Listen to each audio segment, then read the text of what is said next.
어떤 부부가 서로 부부 싸움을 하는데 아내가 남편에게 내가 그렇게 초밥이 먹고 싶다고 해도 언제 당신이 초밥 한번 사준 적이 있어?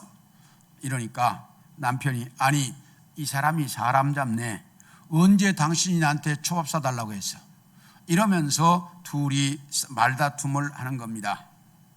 이렇게 부부가 말다툼을 하게 된 데는 이유가 있는데 얼마 전에 식사를 하면서 아내가 남편에게 여보 저 길 건너편에 초밥집이 하나 생겼대 라고 말을 합니다. 그러니까 그 말을 들은 남편이 그래? 요즘 같은 세상 자꾸 있던 집도 문을 닫는데 새로 문을 열어서 장사가 될까? 그리고 넘어갔습니다. 그리고 며칠이 지나서 아내가 여보 그 초밥집 앞을 지나는데 차가 제법 많던데? 그러니까 그래? 장사가 잘 되나 보네. 다행이네. 그리고 또 지나갔습니다. 그리고 며칠이 지나서 아내가 또 여보 내 친구가 그 집 가서 초밥을 먹어봤는데 진짜 맛있다고 그러던데? 그러니까 남편이 주방장이 좋은 주방장인가 보네. 그리고 그냥 지나가고 말았습니다. 그리고 부부싸움이 벌어지자 아내가 이 사건 이야기를 하면서 내가 그렇게 초밥 먹고 싶다고 해도 언제 당신이 사줬냐? 그러니까 남편이 아니 당신이 언제 나한테 초밥 사달라고 했냐? 이렇게 서로 말다툼을 하는 겁니다. 왜 이러느냐? 남자와 여자는 자기 마음속에 있는 것을 언어로 표현하는 방법이 조금씩 다르다는 겁니다. 그래서 어떤 학자들은 이렇게 말을 했어요. 남자는 말을 마음속에 담지만 여자는 말 속에 마음을 담는다. 이렇게 말을 했습니다. 그래서 아내들은 남편을 향해서 말귀를 못 알아듣는다. 이렇게 말을 하고 남편은 아내가 도대체 뭔 말을 하는지 모르겠다. 이렇게 말을 한다는 거예요. 이것은 남자는 직접 화법에 익숙해 있고 여자는 간접 화법에 익숙해 있기 때문에 나타나는 현상입니다. 그래서 여자들은 빙빙 돌려서 말을 자주 합니다. 그런데 남자는 목적에 딱 맞게 한마디로 끝냅니다. 그러다 보니 여자들은 말수가 많아질 수밖에 없고 빙빙 돌리려니까 남자들은 그냥 한마디만 끝내니까 말수가 적은 겁니다. 예를 들어서 TV를 보면서 아내가 야, 저 목도리 이쁘다 이렇게 말을 하면 남자들은 일단 의심을 한번 하고 들어야 된다는 거예요. 그런데 어디 갔다 오다가 야, 그 목도리를 내가 어디서 봤는데 정말 이쁘더라 그렇게 두 번째 목도리가 나오면 무슨 말이에요? 목도리 사달라는 말이라는 걸 알아야 된다는 거예요. 그런데 여자들이 꼭 알아야 될 게 있어요. 남자들은 TV 보면서 아내가 목도리 이쁘더라 말을 했지만 하루 지나면 그 말을 싹 잊어버려요. 그러니까 그 말 했는지 안 했는지도 몰라 남자들은. 그렇기 때문에 여자들이 생각할 내가 목도리에 대해서 두 번이나 이야기했으니까 우리 남편이 사주겠지 이런 기대를 하지 말라 그 말이야. 그러니까 남자들은 한 번 들었으면 다 잊어버렸어 이미. 그러니까 그 기대를 하지 말라는 거예요. 그리고 아내들이 남편에게 당신이 언제 집안일 한번 도와준 적이 있어? 그러면 남자들은 뭐라고? 아니 어제 내가 집안 청소해 준 것은 그러면 집안일이 아니고 성남시 일이냐? 이러면서 싸운다는 거예요. 왜냐하면 이 남자들은 한 번도 안 해줬다는데 초점이 가 있어. 그런데 여자들은 그게 아니야. 한 번에는 아무 의미 없어. 여자들이 하는 말은 무슨 말이냐? 지금 도와달라 그 말이야. 지금 집안일 좀 해달라 그 말이야 그게. 그러니까 여자들이 한 번도 안 해줬다 그럴 때 남자들이 뭐라고? 한 번도 안 해줬다고? 이런 말 할 거 없어요. 해봤자 의미 없어 그 말은. 그냥 지금 빗자루 들고 뭐 하면 돼? 청소해주면 된다니까. 그러면 다 끝나는 거야. 이것은 왜냐하면 남자는 직접 화법을 쓰기 때문이고 여자는 간접 화법을 쓰기 때문에 나타나는 현상들이라는 거예요. 그러니까 여자들도 이제 부인들도 잘 들으셔요. 남자들한테 말할 때 빙빙 돌리지 말고 그냥 초밥 사줘 딱 이렇게 말하고 목도리 사줘 이렇게 말하고 집안일 좀 해줘, 이렇게 말하라는 거예요.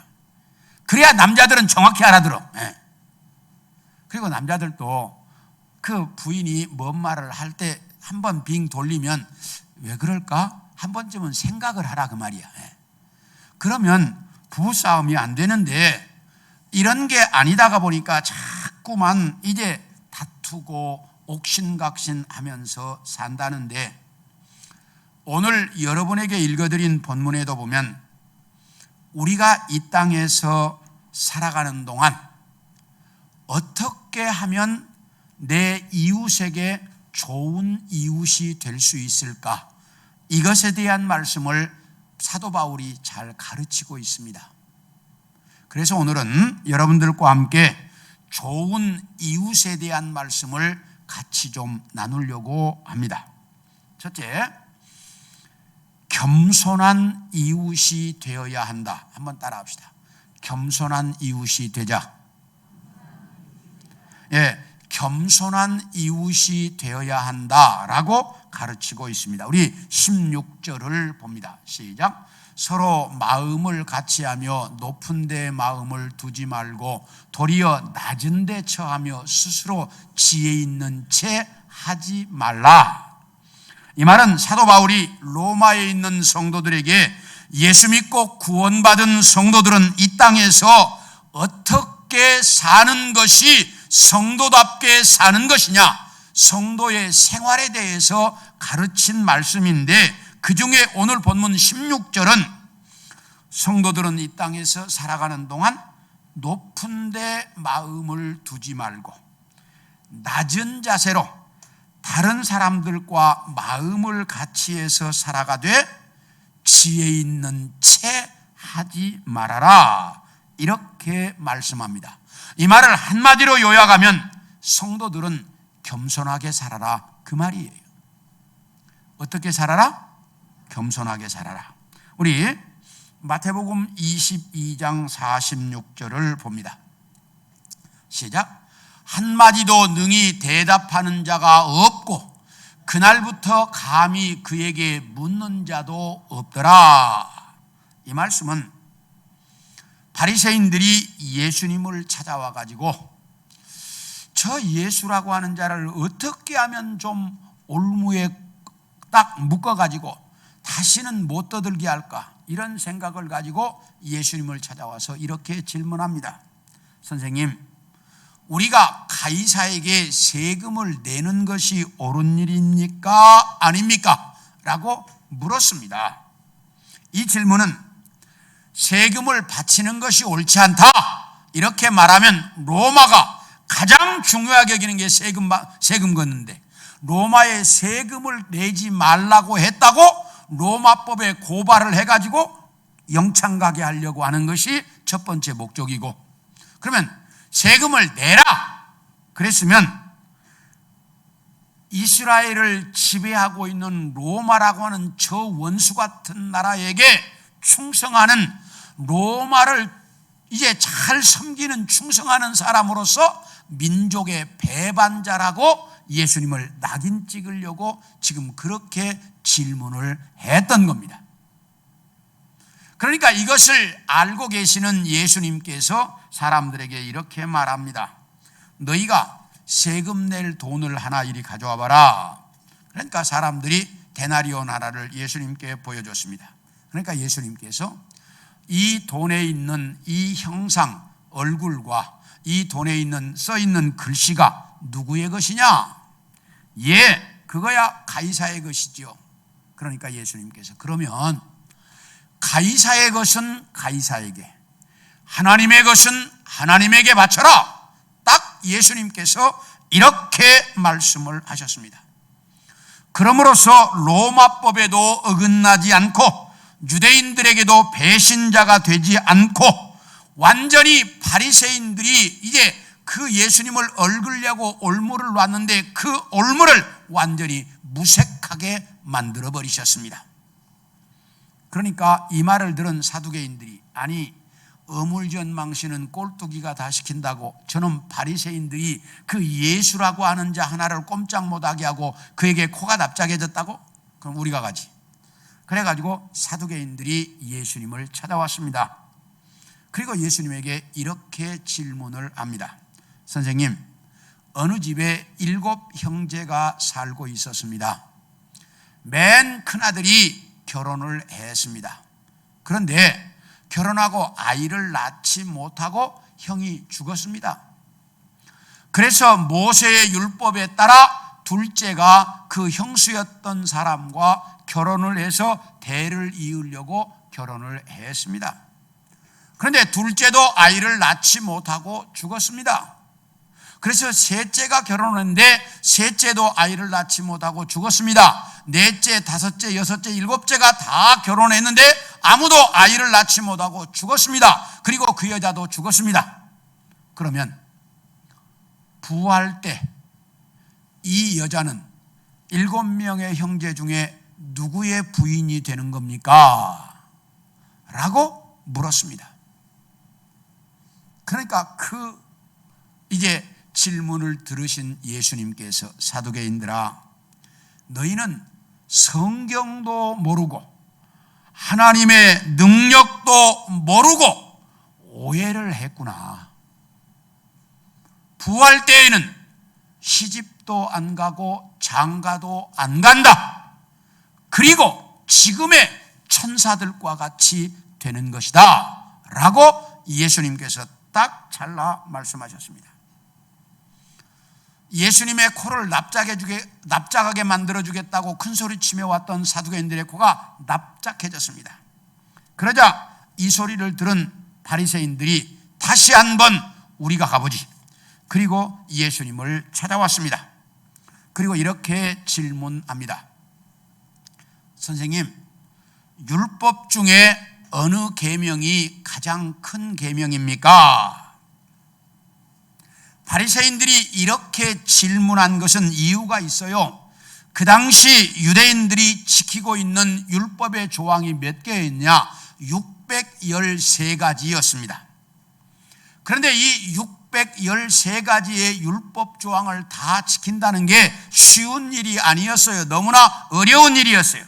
그러니까 이 중에 248개는 중요한 율법 조항, 365개는 덜 중요한 율법 조항이라고 구분을 해놓고, 이 덜 중요한 율법 조항은 못 지키더라도 중요한 율법 조항 248개라도 꼭 지키자 이러면서 지키고 있었는데, 그런데 항상 이 문제만 나오면 이제 싸움이 되는 게 있었습니다. 그게 뭐냐?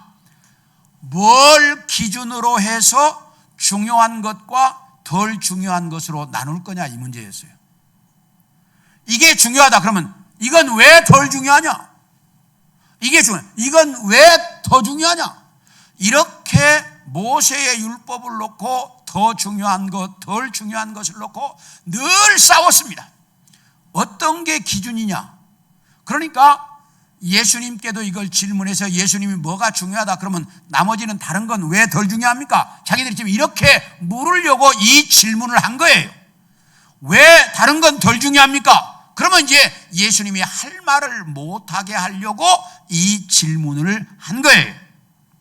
그러니까 예수님께서 그 질문을 딱 들으시더니 네 마음을 다하고 목숨을 다하고 뜻을 다하여 주 너의 하나님을 사랑하라 하셨으니 이것이 크고 첫째 되는 계명이요 둘째는 이와 같으니 내 이웃을 내 몸과 같이 사랑하라 하셨으니 이 두 계명이 온 율법과 선지자의 강령이다 라고 정확하고 분명하고 이유를 걸 수 없게 딱 한마디로 정리를 해버리셨습니다.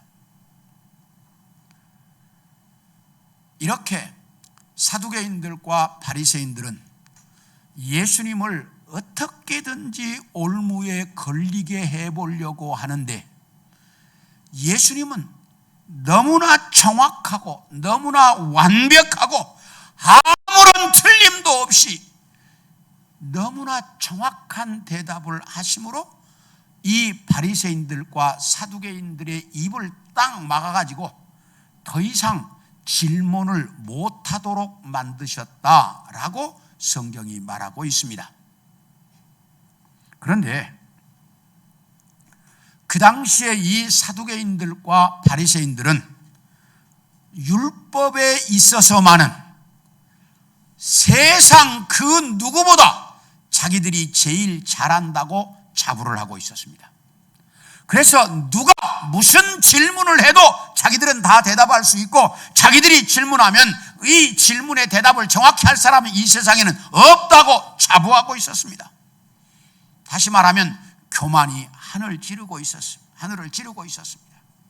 그래서 자신 있게 예수님을 찾아와서 이 율법에 대한 질문을 했던 것입니다. 그런데 예수님께서 그 유대인들의 질문에 대해서 너무나 정확하고 너무나 완벽하게 대답하므로 이 바리새인들과 사두개인들이 더 이상 말을 못하도록 만들어 버리심으로 이 바리새인들과 사두개인들을 완전히 딱 이제 이렇게 코너로 모셨습니다. 왜요? 이 바리새인들과 사두개인들은 자기들이 율법에 있어서만은 최고라고 교만에 있었기 때문에 그런 봉변을 당하신 겁니다. 그래서 성경은 뭐라고 이야기하느냐? 교만은 패망의 선봉이다 라고 말씀하고 있습니다. 자, 우리 역대하 26장 16절과 21절을 보겠습니다. 시작. 그가 강성하여짐에 그의 마음이 교만하여 악을 행하여 그의 하나님 여호와께 범죄하되 곧 여호와의 성전에 들어가서 향단에 분향하려 한지라. 우시야 왕이 죽는 날까지 나병환자가 되었고 나병환자가 되매 여호와의 전에서 끊어져 별궁에 살았으므로 그의 아들 요담이 왕궁을 관리하며 백성을 다스렸더라. 자, 이 말씀은 이스라엘 나라 남왕국 유다 나라의 우시야라고 하는 임금에 관한 말씀입니다. 이 우시야라고 하는 왕은 16살 때 왕위에 올라 52년 동안, 몇 년이요? 참 반세기 동안이니까 52년 동안 왕 노릇을 했던 대단히 훌륭하고 아주 정치를 잘했던 임금입니다. 그가 얼마나 정치를 잘했느냐? 첫째, 나라의 모든 성벽을 다시 증축함으로 나라의 방어 태세를 확실하게 갖추었습니다. 두 번째, 군대를 양성하고 무기를 개발해 가지고 그 지역에서 가장 막강한 군대를 만들어서 군사력, 국방력이 최고의 나라로 만들었습니다. 두 번째, 농업기술을 개발해서 농사를 잘 지어서 백성들이 잘 먹고 잘 살도록 만들었습니다. 경제정책을 정말 잘했습니다. 그리고 또 하나, 그 주변 나라와 전쟁을 할 때마다 이기는 겁니다. 왜? 국방력이 튼튼하니까, 경제가 튼튼하니까. 그래가지고 주변 나라에서 조공을 다 받아들이므로 아주 막강한 나라를 만들었습니다. 얼마나 대단한 임금입니까? 국방력을 잘해, 그 다음에 이제 경제를 잘 살려, 외교에 있어서 다 주변 나라를 지배해. 이 정도 하면 부러울 게 없잖아요. 지금 어느 나라는 이 세 가지가 다 문제지만, 근데 이 나라 유다는 이게 세 가지가 다 잘했어요. 그래서 정치를 잘한 임금이었습니다. 그런데 이렇게 나라가 막강해지자 교만병이 들은 거예요. 그래가지고 성전에 들어가서 분향하는 일도 왕인 자기가 하려고 하는 거예요. 그러니까 제사장들이 말렸습니다. 왕이여, 이 일은 왕이 하는 것이 아니고 제사장들만 하도록 되어 있는 일입니다. 그러니 왕이여, 그만 성전에서 나가십시오. 그랬더니 왕인 자기에게 성전에서 나가라고 한다고 막 화를 벌컥 내는 겁니다. 그러니까 화를 내는 그 순간 이 우시야 왕의 이마에 문둥병이 돋아버렸습니다. 문둥병이 돋으니까 즉시 부정한 자라고 성전에서 쫓겨났습니다. 그리고 남은 여생 동안 문둥병자라 같이 살 수가 없잖아요. 그런데 왕이야. 그러니까 별궁을 조그맣게 하나 지어가지고 별궁에서 남은 여생 살다가 문둥병자로 죽었습니다. 여러분, 얼마나 비극입니까? 이렇게 똑똑한 임금이, 이렇게 정치를 잘했던 사람이, 나라를 그렇게 부강한 나라로 만들었던 사람이 문둥병이 들어가지고 평생을, 남은 여생을 문둥병자로 살다가 죽었으니 얼마나 안타까운 일이냐 그 말이에요. 뭐 때문에 그랬다고요? 뭐 때문에? 교만해지니까. 교만해지니까 하나님이 그를 치신 거예요. 성경 열왕기 상하, 역대 상하를 보면 북왕국의 이스라엘 나라는 임금들이 우상 섬기다가 망했고, 남왕국 유다 나라는 임금들이 조금만 괜찮아지면 다 교만해가지고 나라가 망하고 말았습니다. 그게 남왕국 유다 나라의 역사입니다. 사랑하는 성도 여러분, 주님은 우리에게 이 땅에 사는 날 동안 다른 사람들에게 좋은 이웃이 되라고 말씀합니다. 그런데 사람들은 교만한 사람을 절대로 좋아하지 않습니다. 그렇기 때문에 교만하면 절대로 내 주변 사람에게 좋은 이웃이 될 수 없다는 거예요. 그러므로 언제나 다른 사람을 나보다 낮게 여기고 다른 사람을 섬겨주고 베풀고 나누면서 살라고 말씀합니다. 그렇게 겸손하게 너희가 이 땅에서 살면 내 주변 사람들이 다 너희를 좋아할 것이다. 그래서 너희는 좋은 이웃이 될 수 있다라고 말씀합니다. 그러므로 여러분들이 할 수만 있으면 할 수 있는 대로 내 주변 사람들에게 사랑을 베풀고 섬기고 나누면서 내 이웃에게 좋은 이웃이 되어질 수 있기를 축원합니다. 네, 둘째로, 자, 한번 따라합시다. 마음을 나눌 수 있는 이웃. 예, 뭐라고 이야기하느냐? 마음을 나눌 수 있어야 좋은 이웃이 될 수 있다라고 말합니다. 우리 15절을 보겠습니다. 시작. 즐거워하는 자들과 함께 즐거워하고 우는 자들과 함께 울라. 여기 뭐라고 이야기하냐면 즐거워하는 사람들과 같이 즐거워해주고 우는 사람들과 함께 울어주어라. 그래야 너희는 이웃과 마음을 나눌 수 있는 좋은 이웃이 될 수 있다라고 말합니다.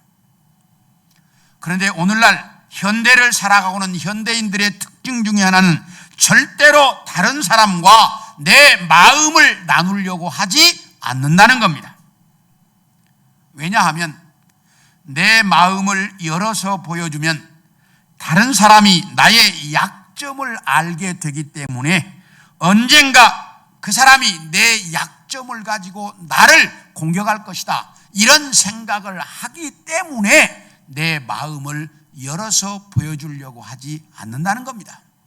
두 번째, 내 마음을 열어서 보여주다 보면 나의 약점도, 나의 약한 모습도 자주 보여지게 되는데 내 약한 모습을 보면 사람들이 나를 무시하기가 쉽다는 거예요. 그러니까 사람들에게 무시를 안 당하려고 하니까 절대로 내 마음을 열어서 보여주려고 하지 않는다는 거예요. 그리고 세 번째, 내 마음속에 있는 이야기를 다른 사람에게 하면 그 사람이 또 다른 사람에게 해가지고 소문날까 봐서 절대로 내 마음을 아무에게도 보여주려고 하지 않는다는 겁니다. 그러다가 보니까 시대는 발전하고 전국이 일일 생활권 내에 들어왔는데 사람과 사람, 나와 내 옆에 있는 사람 사이에는 뚫을 수 없는 장벽이 날마다 더 높이 쌓여져 가고 건널 수 없는 강이 흐르게 된다는 것입니다. 컴퓨터나 스마트폰이나 TV나 게임기 같은 기계를 친구 삼아서 살아가면서 내 주변 사람들과는 언제나 보이지 않는 장벽을 쌓고 살아가는 것이 현대인의 특징이라고 말합니다. 옛날에는 이웃집에 무슨 안 좋은 일이 있으면 동네 사람들이 다 가서 아파하고 위로하고 그러면서 자기 일처럼 그 문제를 해결하는 데 힘을 모아주었습니다. 그리고 기쁜 일이 있으면 온 동네 사람들을 초청해 갖고 잔치를 벌였습니다. 그런데 요즘은 전혀 그런 모습이 사라지고 없습니다. 그러다 보니 이웃이 슬픔을 당했을 때도 전혀 슬픔을 느끼지 못하고 이웃이 기쁜 일을 당해서도 전혀 기쁨을 느끼지 못한다는 것입니다. 이것을 사회학에서는 공감지수, 공감 능력이 떨어진다라고 말하는데 사회가 발전하면 발전할수록 이 공감지수가 떨어진다는 겁니다. 그런데 문제는 공감지수가 떨어지면 떨어질수록 그 사회는 혼란과 갈등이 심각해진다고 말합니다. 그래서 현대로 가면 갈수록 묻지마 살인, 이유가 없어요. 자살, 동성애 같은 이상한 행동들이, 기이한 현상들이 자꾸만 일어난다는 거예요. 이것이 문명사회에 일으키는 현상입니다. 그러다 보니 우리가 살고 있는 이 세상은 사람과 사람 사이에는 자꾸 담이 높아가고 그리고 세상은 발전하고 이게 지금 우리가 살고 있는 이 세상의 모습이라는 거예요. 그래서 예수님께서도 이렇게 말씀하셨어요. 우리 누가복음 7장 31절 32절을 봅니다. 시작. 또 이르시되 이 시대의 사람을 무엇으로 비유할까? 무엇과 같은가? 비유하건대 아이들이 장터에 앉아 서로 불러 이르되 우리가 너희를 향하여 피리를 불어도 너희가 춤추지 않고 우리가 곡하여도 너희가 울지 아니하였다 함과 같도다. 예수님이 뭐라고 이야기하느냐? 바리새인들과 율법교사들에게 한 말씀이에요. 내가 이 세대 사람들을 무엇으로 비유할까? 우리가 너희를 향해 피리를 불어도 춤추지 않고 우리가 울어도 너희가 울 줄도 모른다 라고 말씀하시면서 세례 요한이 와서 먹지도 않고 포도주도 마시지 않으니까 귀신 들렸다고 그러더니 내가 와서 먹고 마시니까 먹기를 탐하고 포도주를 즐기는 사람이라고 비난을 하고 있다 라고 예수님이 말씀하셨어요. 이건 왜 그러냐? 너희 마음속에 다른 사람들과 마음을 나누고 공감하려고 하는 것이 아니라 다른 사람들을 비난하고 헐뜯고 모함하려고 하는 마음이 마음에 쌓여있기 때문이라는 것입니다. 이것처럼 인간의 마음에는 기본적으로 다른 사람들과 공감하려고 하는 착하고 선한 마음보다 다른 사람들을 헐뜯고 비난하려고 하는 악한 마음이 우선적으로 깔려 있다는 겁니다. 그런데 이런 악한 마음에다 시대적으로 보이지 않는 장벽이 쌓여가다가 보니까 세상은 자꾸만 더 혼란스러워져 가고 있다고 말합니다. 그래서 예수님은 말세가 되면 사랑이 식어간다라고 말씀하셨고 시대가 더 악해져 간다라고 말씀하셨습니다. 그렇기 때문에 사람들은 군중 속에 삽니다. 많은 사람들 속에 살지만 늘 외롭고 고독한 삶을 살아가고 있습니다. 그런데 문제는 세상 사람들과 사이에서만 담이 높아가는 게 아니라 우리 성도와 성도들 사이에서도 이 담이 높아가고 있다는 거예요. 성도들끼리도 마음을 열지 않아요? 그러니까 교회를 나오긴 나오는데 외로워. 이게 오늘날 우리들의 모습이라는 거예요. 그래서 주님께서 이렇게 말씀합니다. 이렇게 외롭고 담을 쌓고 살고 있는 사람들에게 너희의 마음을 열고 다가가서 그 사람들과 함께 울어주고 함께 웃어줄 수 있어야 한다라고 말씀하고 있습니다.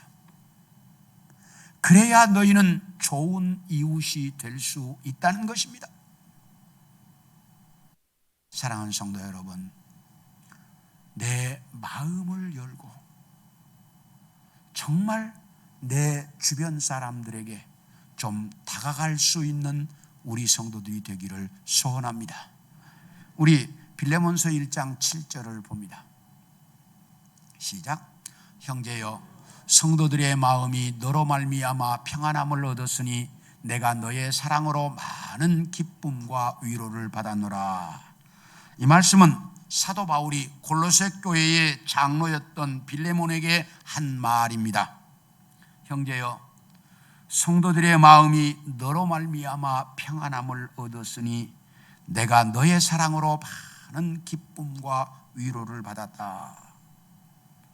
빌레몬이라고 하는 한 사람으로 말미암아 골로새 교회의 모든 성도들이 마음의 평안함을 얻고, 그리고 교역자였던 바울이 위로와 기쁨을 얻었다라고 말하고 있어요. 이런 사람을 가리켜서 좋은 이웃이라고 말합니다. 원하기는 우리 성도들 모두가 다 이 빌레몬 같은 좋은 이웃이 되어 이 땅에서 살아갈 수 있기를 축원합니다. 오늘 성경은 우리에게 이런 이웃이 되라고 가르치고 있어요. 마지막 세 번째, 원수까지도 축복해 줄 수 있는 이웃이 되어야 한다라고 가르칩니다. 자, 우리 14절을 봅니다. 시작. 너희를 박해하는 자를 축복하라. 축복하고 저주하지 말아라. 여기 뭐라고 말합니까? 너희를 뭐하는 사람? 박해하는 사람을 저주하지 말고 축복해 줘라. 인간은 근본적으로 자기를 박해하고 자기에게 손해를 입힌 사람에게 대항하고 저주하고 싶습니다. 그런데 이것을 세상에서는 인정해요. 그렇다고. 근데 오늘 성경이 뭐라고 말하느냐? 너희들은 그렇게 하지 말고 너희를 박해하는 원수일지라도 축복해 줘라. 그리고 19절을 봅니다. 시작. 내 사랑하는 자들아, 너희가 친히 원수를 갚지 말고 하나님의 진노하심에 맡기라. 기록되었으되 원수 갚는 것이 내게 있으니 내가 갚으리라고 주께서 말씀하시니라. 뭐라고 말합니까? 내 이웃이 너희 원수일지라도 너희가 원수 갚으려고 하지 말고 원수 갚는 것은 누구에게 맡기고? 하나님께 맡겨놓고 살아라. 그러면 이웃에게 어떻게 해야 될 것인가? 우리 20절을 봅니다. 시작. 네 원수가 줄이거든 뭐하고? 먹이고, 목마르거든 뭐하고? 마시게 하라. 그리함으로 네가 숯불을 그 머리에 쌓아놓으리라. 뭐라고 이야기하느냐? 네 원수가 배고파하면 먹을 걸 주고, 네 원수가 목말라 하면 마실 것을 주어라. 그리고 그들에게 저주하지 말고 그들을 축복해 줘라. 그럼 원수 갚는 일은 누가 한다?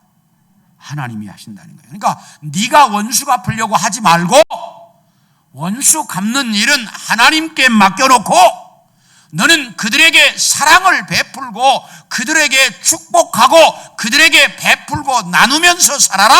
이렇게 말씀하고 있다 그 말입니다. 인간인 우리가 이 일을 하기란 참 힘이 듭니다. 그런데 성경은 이렇게 말합니다. 성령이 너를 도우면 할 수 있다. 나는 할 수 없지만 성령이 나를 도우시면 할 수 있다 없다? 있다는 거예요. 그러므로 성령의 도움을 받아서 원수에게도 네가 원수 갚지 말고 그들에게 베풀고 나누고 그들을 축복하고 살아라. 그러면 원수 갚는 일은 누가 하신다? 하나님이 하시겠다는 거예요. 그래야 너희는 이 땅에서 좋은 이웃으로 살아갈 수가 있다라고 말합니다. 그래서 주님께서 우리에게 이 땅에서 우리를 향해 너희가 정말 좋은 이웃, 소중한 이웃으로 살아가라. 그래야 너희를 통해서 그리스도의 사랑이 전해지고 그리스도의 향기가 전해지고 그리스도의 복음이 전해진다는 거예요. 원하기는 우리 성도들 모두가 이렇게 좋은 이웃으로 이 땅에서 살아갈 수 있기를 축원합니다.